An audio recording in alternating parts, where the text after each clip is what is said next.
మరి మేము ముఖ్యమంత్రి మాజీ ముఖ్యమంత్రి కల్వకుంట్ల చంద్రశేఖరరావు గారు మీ ప్రభుత్వం వచ్చిన తర్వాత ఒక నెలకే ఎవరు కూడా తప్పు చేసినా కూడా కాళేశ్వరం పైన కానీ ఏ శాఖ పైన కూడా తప్పులు జరిగినా కూడా మరి ఎవరినైనా మీరు తప్పు నిరూపించి మరి అనేకమైన చట్టాలను తీసుకొచ్చి తప్పు నిరూపించి జైల్లో పెట్టాలని కూడా మరి మాజీ ముఖ్యమంత్రి గారు కోరడం జరిగింది.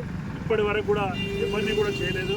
మరి అసెంబ్లీలో రోజుకో పూటకో మాట మాట్లాడి మరి మంత్రులు కూడా ఏ విధంగా మాట్లాడుతున్నారో మరి ప్రజలు గమనిస్తున్నారని తెలియజేస్తున్నాను.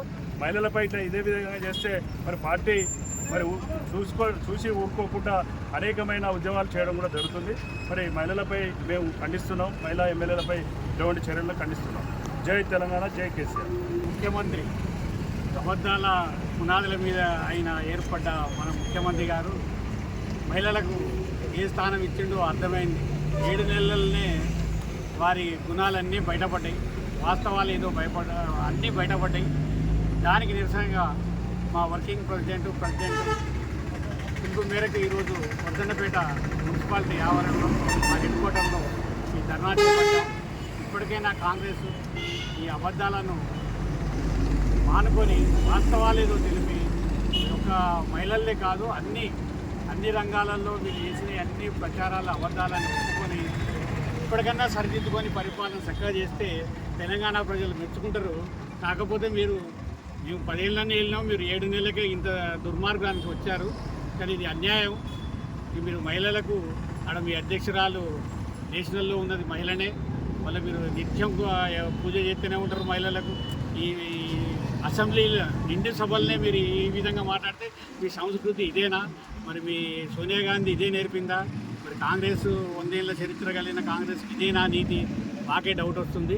ఇది కాంగ్రెస్ నీతా లేకపోతే వలస వచ్చిన నీత?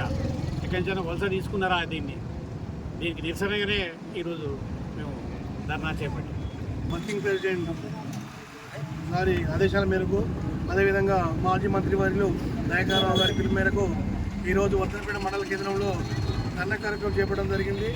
దీని ముఖ్య ఉద్దేశం నిండు సభలో మాజీ మంత్రివర్యులు అయిన ప్రస్తుత శాసనసభ్యులైన వారి మీద అనుచిత వ్యాఖ్యలు చేయడం చాలా దురదృష్టకరం. వారు గతంలో హోంశాఖలో ఉన్నప్పుడు కానీ నువ్వు ఎక్కడో జడ్పీటీసీ కాదు కదా, చిన్న క్యాడర్ కూడా లేదు. అటువంటి స్థాయి నాయకురాలను ఇలా ఆ స్థాయి నాయకురాలను నువ్వు నిందించడం సరికాదు. ఇలా వాస్తవంగా మన తెలంగాణ రాష్ట్రం సంస్కృతికి మారిపోయారు. ఇలా మహిళలను నిండు సభల్లో అనుచిత వ్యాఖ్యలు చేయడం చాలా దురదృష్టకరం. దీన్ని పూర్తిస్థాయిలో వర్ధన్నపేట టీఆర్ఎస్ పార్టీ నుంచి మేము ఖండిస్తున్నాం. ఇప్పటికైనా నీకు పరిపాలన శాతం కాదు పక్క తప్పుకో, అంతే తప్ప పరిపాలన శాతం కాక నువ్వు ఇలా రైతుల పట్ల, ఇలా మహిళల పట్ల, ప్రతిపక్షాల పట్ల నోటికి ఏదో వస్తుంది మాట్లాడడం సబబు కాదు. నువ్వు ఒక ముఖ్యమంత్రి స్థాయిలో ఉన్నావు, ఒక వీధి రౌడీలాగా మాట్లాడకూడదు. ఇప్పటికైనా కూడా నీ సంస్కృతి మార్చుకొని, నీ నీచ చరిత్ర మార్చుకొని, ఓటు కేసు చరిత్ర మార్చుకొని ఇప్పటికైనా పరిపాలన నేర్చుకోవాలి. నీకు చేత కాకపోతే కేసీఆర్ దగ్గర నేర్చుకో, నువ్వు ఎట్లా చేయాలో చేసుకో. తెలంగాణను మంచి స్థానంలో ఉన్న తెలంగాణని ఇలా దిగజారుస్తున్నావు. ఇప్పటికైనా పరిపాలన మానుకొని తెలంగాణ రాష్ట్రాన్ని ముందు తీసుకుపోవాలి. దానికి మీ ఎంత ముందుకైనా వస్తాం, మా నాయకులు ముందుకు వస్తారని ఈ సందర్భంగా తెలియజేస్తున్నాం. ఇదే విధంగా మళ్ళీ పునరావృతం అయితే మాత్రం ఖచ్చితంగా మీ పార్టీని గంటి నుంచి ఢిల్లీ వరకు ఎక్కడికైనా ఎండగడతామని చెప్పేసి మా మండల పార్టీ తరఫున హెచ్చరిస్తున్నాం. జై తెలంగాణ.